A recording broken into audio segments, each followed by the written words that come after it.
Please give a warm welcome for one, the only Shontavia Johnson. Thank you so much, Julian. I appreciate that warm introduction. I was having a little bit of trouble hearing you. I hope that you guys can hear me. If you can hear me, just type a 1 in the chat. I want to make sure it's not me so that I don't need to do anything in the computer. Okay, I see a bunch of 1s. Okay, great. So it's not my connection because I am not very technologically savvy. If, something goes wrong, I don't know what we're going to do, Julian and Rashonda, but I don't know what to do. So I'm glad that you all can hear me. I dropped in the chat a phone number. If you guys want my slides, text me at 864-651-9920. And after this presentation, I can text you a copy of the slides if you want the images and that kind of thing, and other ways to reach out to me. So again, that's 864, maybe someone can type it in the chat, 864-651-9920. So what I would like to do today, and I'm not gonna read my bio or anything. Thank you, Julian, for doing that. Thank you, Savannah, for typing that in the chat. What I want to do is talk to the students in particular, but this is a good message for adults because many of us are still trying to figure out what we want to be when we grow up. And I want to talk about being made for greatness. So when Rashonda reached out to me, she asked if I could talk a bit about vision and about accomplishing goals. And this is a hard topic for teenagers. This is a hard topic for some adults, right? Like figuring out, what is vision? What is my purpose on this earth? What goals do I have for myself? I don't know about any of you, but when I was a teen, I didn't know what any of that was. All I knew is that I wanted to get out of my parents' house. So if that resonates with any of the kids here, drop another 1 in the chat. If you're ready to get out of your parents' house, if you're ready to turn 18 or 21 or whatever age that is, Paige sent a bunch of 1s, so she feels me. Rashonda's texting a 1, 2. Lots of people are ready to get out of their parents' houses. So that was me. So if whoever is controlling the slides, if you could go to the next slide. This is my high school senior class. I went to a really small high school in Hartsville, South Carolina. It was the Governor's School for Science and Math. And I was a pretty normal kid. I wasn't rich. I wasn't poor. I had 2 parents who loved me. I had 2 siblings. I made good grades. I played sports. I was more or less just a normal teen. So if you could go to the next slide.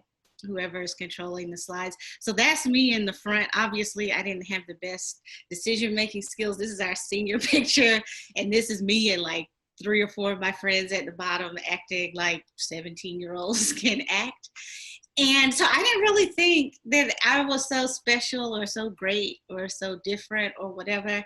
I just knew moving out, getting my own money, my own job, my own everything, that was the goal. And so for me, the option for me was going to college. And I know there are lots of different things you can do. You can go work, you can go to the military, you can take a gap year, you can do lots of things. But for me, going to college was like the one way I saw to freedom out of my parents' house. And I don't know what kind of freedom I thought I would have. I actually didn't even driver's license until I was 19 or 20. I failed my driver's test many, many times. I've just never been that good at that kind of thing. So I wanted to go to college. And my parents told me, we want you to go to college, but we cannot write a check to send you anywhere. So you have to get scholarships. And I treated it like a job. I treated applying for scholarships like a job because I knew I wanted to get out of the house, and I wasn't going to be able to get out of the house unless my parents could send me to college, and they couldn't afford it. So I needed money from somewhere. So one of the things that changed my life, and there have been so many different transformative moments, things that have really changed the course of my life. But one of the scholarships I got was from the Jackie Robinson Foundation. Some of you may have heard of Jackie Robinson. If you know who Jackie Robinson is, put a 44 in the chat if you know who Jackie Robinson is. Jackie Robinson was a baseball player. He integrated Major League Baseball. He was an African-American, and there were no Black baseball players in Major League Baseball. There was a Black baseball league, but no Major League Baseball league. So when he was playing baseball, one of the things he and his wife talked about, his wife's name is Rachel Robinson, they talked about helping kids go to college. After he died, his wife made that dream a reality. They started a scholarship foundation. And by the time I was going to college, it was a well-oiled machine. I was a little girl from a small town in South Carolina. I was born actually in North Carolina, raised mostly in North Carolina and South Carolina. I grew up mostly in Aiken. And I got this scholarship. And as part of the scholarship, one of the things they allowed us to do is go to New York for free every year, to New York City. We'd spend, I think, about a week. We go to Broadway shows, we meet famous people, we do all these things. And I was a person who thought of myself as just like a normal kid from a small town. But the thing that really changed my life was stepping foot off that airport, out of that airport in New York City for the first time. And I had traveled before. I had been in New York before, never by myself, never as part of something bigger than me. It might have been for like a funeral or a family reunion or whatever. So I stepped off the plane, out of the airport, and it was just like a completely different world. And this scholarship, once I got to the scholarship venue, there were maybe 300 other students just like me from around the country. And what I learned as I started talking to these students is that they were like going to Harvard, they were entrepreneurs, people had started businesses, some had been in films. These were like the smartest people from around the country who had gotten this scholarship. And as I started to hear these other kids who looked and sounded just like me from around the country, started to see the types of things they were doing and the vision and goals they had set for myself. I decided that's something I want to do too. I'm not going to just kind of like go through life and just do whatever somebody tells me I should do because it sounds good. So if you could go to the next slide, please. This is me the first time I went to that event. And so this is a big group of people. If you go to the next slide, I tried to circle myself. It's hard to see. I'm kind of like right in the middle in the front. And if you could zoom in, what you see is I'm sitting there and I'm looking terrified. So this is one of the like fanciest hotels in New York. They do this big gala every year and they would invite students to come and they'd give awards to celebrities, to entertainers every year. So this is kind of like the picture of all the different students. And what happened immediately after this picture is Michael Jordan walked into the room and came and sat right in front of me. And do you guys know who Michael Jordan is? I know y'all are young, but some of you probably wear Jordans. Put a 23 in the chat if you know who Michael Jordan is. All right, lots of you know who Michael Jordan is. So Michael Jordan is sitting right in front of me. Rachel Robinson, who is the widow of Jackie Robinson, is sitting next to him, and I'm just listening to them talk. So remember, this whole week I've been hearing from students around the country who are starting businesses, who are like traveling to Europe, traveling to various African countries, traveling to South America, like helping build communities.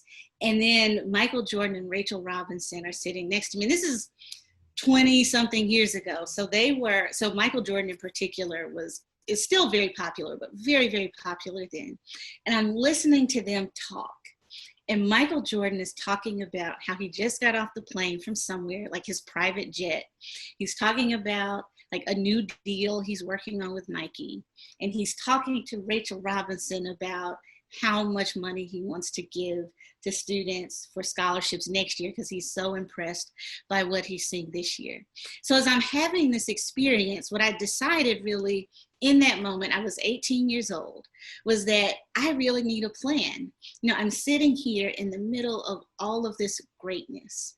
And I want to be great too. So like the title of this presentation is Being Made for Greatness. I said literally in that picture, I remember it like it was yesterday, that I want to be great too. I want to be made for greatness. And so I decided like in that moment, how can I do that? You know, like I'm sitting right in front of Michael Jordan. I could reach out and touch him. And I think I actually did just kind of like touch his back, like on the slide a little. I was thinking to myself, and I spent the rest of that week and then the rest, I mean, even until now, trying to figure out like, what are my goals? What can I do as a teenager who really doesn't know much about anything to create like a really amazing, great, dynamic life? And at that point, I mentioned I was a normal kid. I made good grades. I played sports, all these other things. my teen years were basically me doing everything everybody told me I should do. So like my parents said, oh, you should major in biology, because at the time I thought I wanted to be a doctor. I didn't really know what it even meant to be a doctor. It just sounded good and it sounded like something I should say. And so they said, oh, you should go major in biology. I actually majored in bioengineering at Clemson, but that's what I did. I did that. Once I realized medical school was not going to be my path, and I realized that because I worked one summer in a medical lab and I just really didn't like it, I didn't know what to do. So my dad said, oh, you should go to law school. So that's what I did. I went to law school. So up until kind of like these years, I was just doing what my parents said I should do. I did what I thought was the right thing to do because that's what everybody who was doing good things was doing. It took me a long time to figure it out. And many days I feel like I am still figuring out what I should do. But I went from viewing myself and my life and everything I was doing as pretty normal to having some pretty fun opportunities. So if you could go to the next slide. And so Julian mentioned some of these things. And unfortunately, I know the window is a little small. I'll explain what these pictures are. So I went from just kind of going through life, doing kind of the norm, to being named one of the top young lawyers in America by the organization that certifies lawyers and certifies law schools. I went from being, just like an average kid in high school to a few years later, that top right-hand picture, that's me speaking at my high school graduation many years later, because I was named the outstanding alum of the year because of some of the things that I had been doing since I graduated from high school. The bottom left-hand picture is me interviewing one of the wealthiest men on the planet. He's from India. His name is Ratan Tata. And I got that opportunity for many of these same reasons, like really just figuring out when I was 18, like starting to ask myself these questions, like what is it I'm going to do? And then the bottom right-hand corner picture is me, I think that was last year, in Atlanta, speaking on the TEDx stage in front of a room of, it was a few thousand people. I don't remember how many. So how do you do this? How do you, when you're a teenager, start to think about setting goals for yourself, or setting big picture visions, or trying to figure out just what you want your life to look like? What do you want to do, not just like tomorrow or the next day, but when you graduate from high school, if you go to college, if that's your lane, like what are you going to do in college? What are you going to do later? And for me, again, at one point it was just, I want to get out of my parents' house. That was like the only goal. So I want to give you some suggestions for what you can do, whether you are 18 or 38 or 58, what you can do to prepare yourself for a great life, what you can do to realize that you are fearfully and wonderfully made. And so you could go to the next slide. There are four things, really kind of three and a half things. I turned them into four things that I want to share with you about understanding that you are made for greatness. So the first thing is make a decision about what you want. And this is both easy and hard to do, because this works with big goals, this works with small goals. I don't care what it is you want, but you have to figure out what you want. And I think there are probably some adults here who are watching, or who are hosts, or who are planning this, who can tell you, like, some adults do not have it figured out. Some of your parents maybe don't have it figured out. They don't know what they want to be when they're grown up, even though they're already grown, right? And so figuring out what you want is important, because what you're going to find as you continue on this journey of life is that a lot of people don't know what they want. And you don't want to be 18 or 20 or 15 or whatever, and or 30 or 25 or whatever, and not know what you want. And so I see some comments in the chat. Most people don't know what they want to do yet, and that's okay. Like my husband and I both, we have planned it for a little while, had lots of different lives. And so I'm going to give you a story about me and the way in which I started figuring out what I wanted and what I didn't want. So Who in the chat? So put this in the chat. If your answer is yes, let me know. If someone told you, I want to give you a job making $150,000 a year, who would say yes to that? Type yes in the chat. If someone said, hey, I want to pay you $150,000 a year, who would say yes to that? So I see a lot of yeses. So this is really kind of my story. I see a whole lot of yes. So thank you, Paige. Paige says it depends on if I like the job or not. Paige, I love that answer. Brittany says it depends on the purpose. Brittany, I love that answer. So as I mentioned earlier, I went to law school. After graduating from Clemson, getting my degree in bioengineering, I went to law school. And it sounded kind of a little bit of a weird path, like going from engineering to law school, but that's what I did. And it was because one of my parents had suggested that I do that. And when I graduated from law school, what people told me is you should get the most highest paying job you can find in your field. So that's what I did. I took a job in South Carolina with a very, very prestigious firm. And that was my first salary, $150,000 a year. And I was, I think, 25, maybe 26 years old at the time. So I thought I had made it. I thought this was like success. I was making more money than my parents had ever made. I bought a big house in a great neighborhood. I traveled. I went a couple places around the world with my friends. I was always like buying the things I wanted. But you know what about that fancy job and that fancy house and this fancy life? I was miserable. I was completely miserable. It got to the point where I would drive to work and I would be in tears by the time I got to work. I would literally be crying before I even walked in the door because it was such a hard experience for me. It just was not what I wanted to do, because what I had done is taken someone else's version of a successful life and I made that my life. And what I had to realize, and it took me a long time to realize this, was just because this is the thing someone else wants, it doesn't mean that's the thing I want. And that is okay. It is okay for your definition of success and your definition of your life to look different. Some people might think you're weird, but that is okay. So I remember this like this was yesterday. This was April 1st, 2018. I was driving to work. I was crying. And I said, finally, this just is not what I want. I don't know what I do want, but I know this is not it. So I walked in that day on April Fool's Day, 2008, and I quit. And I thought my mother was going to kill me because she could not believe that I would leave a really good job, that I would leave this really nice house, that I would leave all of these things without a plan. So I literally had no plan.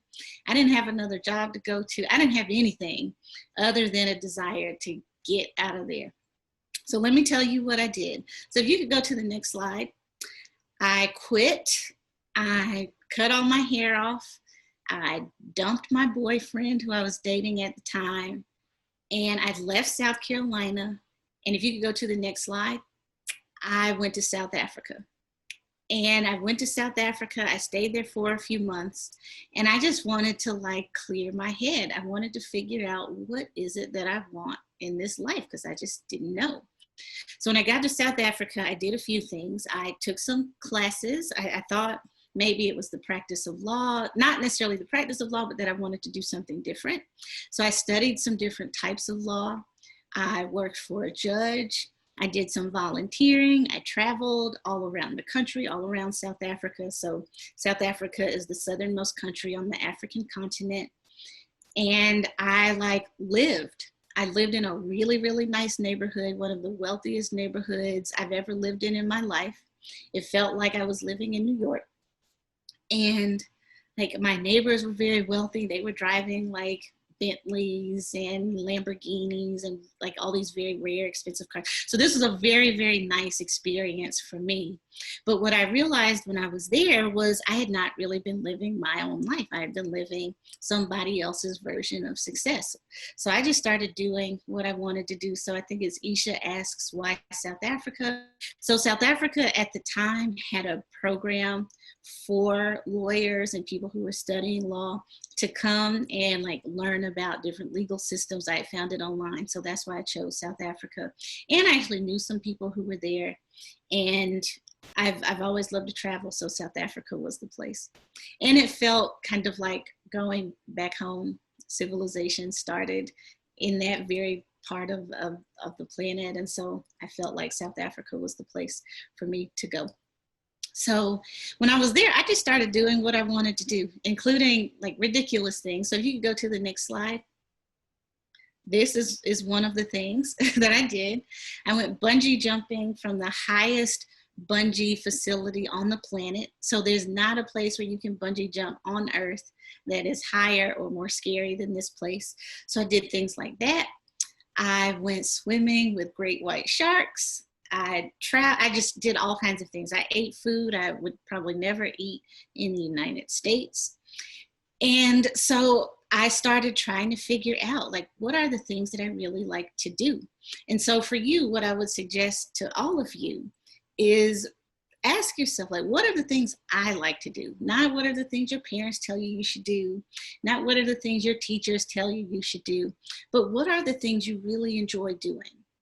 And then also ask yourself, like, who are you following on social media? So like when you open your phone and you go to Instagram or TikTok or Twitter or wherever you go, who are you like enjoying watching? What do you like about what they're doing online?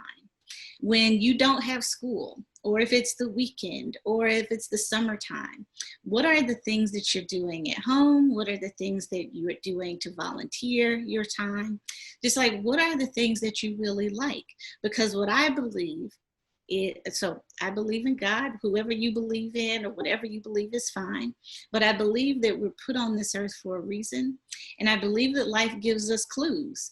And so like for me, I was always really interested in traveling. I was always really interested in helping other people. And so instead of trying to fit into a life where I had to be in front of a desk every day, I just created a different life where I get to travel and where I get to help people. And it started with me asking myself, just what do I really like to do? What are the things I really like helping people out with right now? And so I'm not suggesting that you ignore the advice of adults, because adults have really good insight and wisdom. And I know your parents and your aunts and your uncles and your grandparents and whatever adults you have in your life who are safe and take care of you, I'm sure they have great ideas. But you're getting to the age now where you can have your own ideas. Start to think about your own opinions and the things that you like. And this is something, trust me when I tell you, a lot of adults don't get this themselves until much later in life. Like I grew up in a household where I didn't get to make any choices about anything. It was basically like what my parents said. Those were the rules. And that is not necessarily a bad thing. But the challenge for that was I never learned how to make my own decisions. And so I just kind of did what other people thought was the right thing to do. But so many people on this planet are unhappy because they're doing what other people suggest they do. So I took that law firm job because I thought it would make my parents proud. And they were very proud. And they were excited that I was making the amount of money that I was making right out of law school. But I want you to start thinking about your own ideas. So if you could go to the next slide. So that's the first point in May. The first thing, make a decision about what you want. The second thing, figure out the avenue you need to take. So when I was in South Africa, one of the things I had a thought about then, and this was, I think it was 2008. Yeah, this was 2008, was I should start a business. I think I could run a really cool business, but I got scared because I didn't know what to do. I didn't know the steps. I didn't know what I should do. I thought it would be too hard. I thought I'd might not have enough money, even though I was making a lot of money before I left the law firm.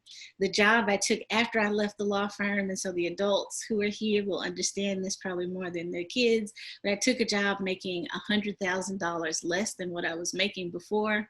And so that was significant. And it was really, really significant for me because I also moved to a new city. I moved from South Carolina to New Orleans when I got back from South Africa.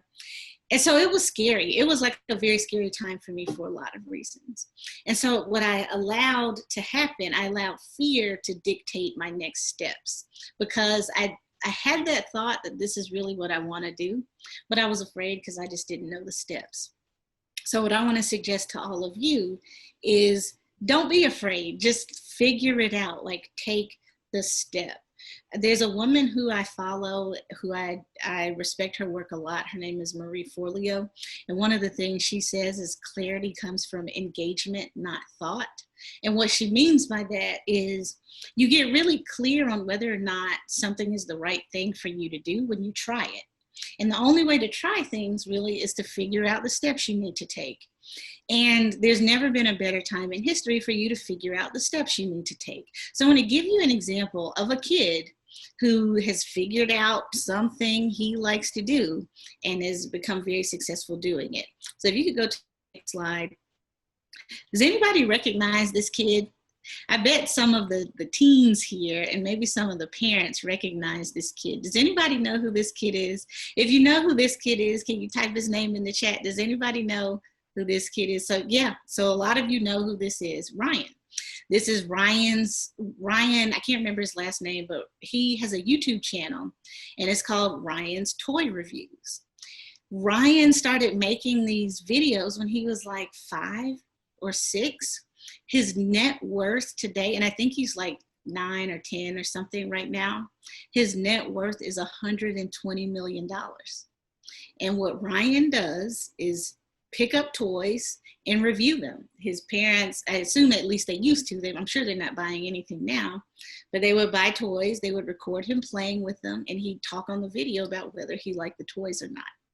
And now Ryan not only has a YouTube channel with millions and millions of subscribers, but he has a deal with Walmart. He has his own line of toys. He has a thriving business. He makes toys. That's right. In fact, my son actually got that toy that's in the video there. He has a net worth of $120 million. And I don't think he's a teenager yet. He was the highest paid YouTuber, I think, for 2 or 3 years in a row. And so this is not something that has to be far from reach for you, even if you're a teenager. So if it's not toys, like many of you have probably aged out of most toys, if it's like TikTok videos or whatever, influence culture, if it's whatever the thing is that you really want to do, if you want to be a doctor, if you want to be a nurse, if you want to be an influencer like Kylie Kardashian or Kylie Jenner, whatever it is you want to do, okay, so Deja says she plays with dolls and she's 11. So some of you still play with toys, and that's awesome. I still play with toys too, Deja, so I'm glad you said that. So my point is that you can work backwards to figure out what you need to do. So if you could go to the next slide, you can find out how to do anything. So this is something I Googled right before I came on this morning. Just how can you make money online if you're a teen? So if you don't know what to do, you can find answers on YouTube, you can find answers on Reddit, you can find answers on, where I actually find the best answers outside of YouTube and Google is Instagram. And so you can figure out what you want to do. You can find grownups who do what you want to do and ask them questions. And then just the final thing I would say about this, if you could go to the next slide, is consider ownership. And so what I mean by that is don't just buy things and be a consumer. If you like video games, don't just buy video games. Figure out how you can own video game companies. If you enjoy trains, don't just buy trains. Figure out how you can own a piece of a railroad company. Ownership is so, so very important. I want to give you just a couple of examples. If you could go to the next slide. Consider this. So the average hairstylist in the United States, I think everybody here is from the US, average hairstylist in the United States makes about $20,000 to $40,000 a year. The average salon owner who's not doing any hair at all, but just providing the space for hairstylists to do hair, make between $75,000 and $175,000. That's 2, 3, 4, 5 times as much as the person who's there every day actually doing the hair. If you could go to the next slide. With ownership, the average NFL player, so I meet a lot of young men who say they want to play sports, and that's fine. Lots of people love sports. The average NFL player makes about $2.7 million, and the average NFL player stays in the NFL 2.5 years. So that $3 million has to go a long way. But take a look at how much, and that should say NFL owner. The NFL owner on average makes $222 million a year. If you could go to the next slide. Then finally, if you look at the average rapper, so no matter what rappers tell you in songs and videos, the average rapper makes about $62,000 a year. The cars you see in the videos, the jewelry that you see them wearing, it is often rented, it belongs to someone else. So on average, and I used to represent when I was practicing law, I would represent record labels and artists and entertainers, so I know this is true. Rappers make on average about $62,000 a year. The average owner of the record label, who is the owner of the company that the rapper works for, makes about $10 million a year. And so consider ownership. And if you go to the final slide, I think I have like 1 minute left. Finally, after you figure out what you want, after you figure out the avenue you need to take, do the work and make the effort. And this is really the hard part, actually doing the work and making the effort. And just the final thing I'll leave you with, if you could go to the next slide, there's a book that I really like. I don't know the right age for this book. The book is about this big. I read it in maybe 2 hours. It's a very thin book. It's called The 4 Agreements. There's nothing like inappropriate in the book. The words are a little big, but it's a very short book. But The 4 Agreements is a book that changed my life. It's by Don Miguel Ruiz.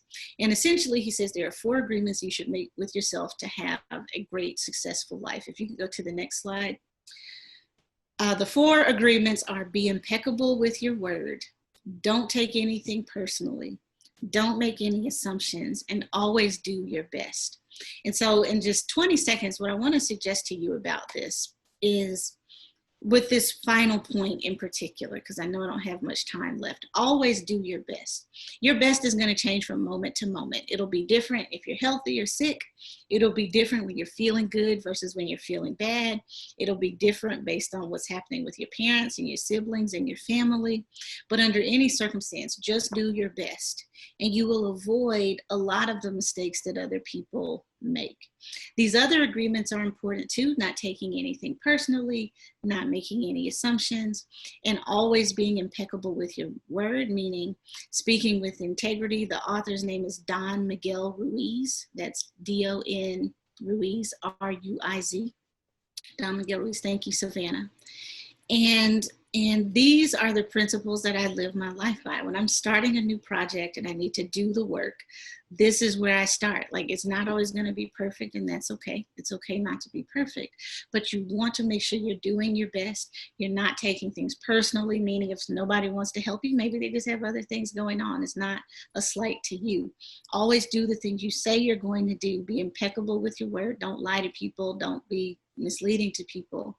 And then don't make assumptions. So don't assume that someone owes you anything, because nobody on this planet owes you anything, frankly. But if you do these 4 things, when you start taking the steps and doing the work, you will find yourself making progress. That doesn't mean things won't fail. Things fail all the time. I failed this morning, actually, before we got on here. But what you want to do is fail forward. No matter what your failure is, learn from that failure, grow from that failure, and continue to move forward. So final slide.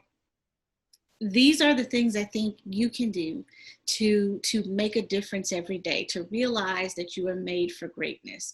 You make a choice to figure out what you want. You make sure that you understand the steps you need to take, and then you do the best work you can.